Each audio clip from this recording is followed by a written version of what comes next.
আসসালামু আলাইকুম প্রিয় বন্ধুরা। জুম্মার নামাজ শেষে সবাই একটু ভালো মন্দ খাইতে পছন্দ করে, এটাই স্বাভাবিক। আর এটা আসলে পুরুষদের বলে দিতে হয় না, নারীরা অটোমেটিকলি জুম্মার দিনে ভালো কিছু একটা তৈরি করে ফেলে, পুরুষরা যদি বাজার করুক আর না করুক। তো আজকে আমার জন্য করছি এখানে আপনার বিরিয়ানি, এখানে শুটকি পড়তে, এখানে সালাদ। আমি আসলে বিরিয়ানি অথবা খিচুড়ি বা ভুনের খিচুড়ির সাথে পোলাওর সাথে আমি এই আইটেমগুলো পছন্দ করি, তো আজকে এগুলো করে ফেলছি। তো একটি কথা হচ্ছে যে এটা বিরিয়ানি করতে গিয়ে নাকি বিরিয়ানির মশলা না দিয়ে দিয়ে ফেলছে গরুর গোস্তের মশলা, তাই তো? রাইট? আচ্ছা।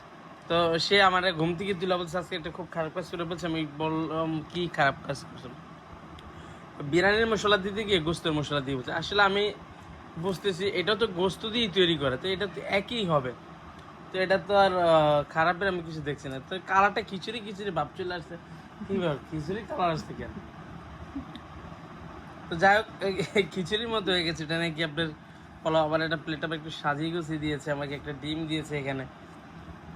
তো যাই হোক প্রিয় বন্ধুরা, সবাই ভালো থাকবেন, আল্লাহ হাফেজ, সবাইকে জুম্মা মোবারক।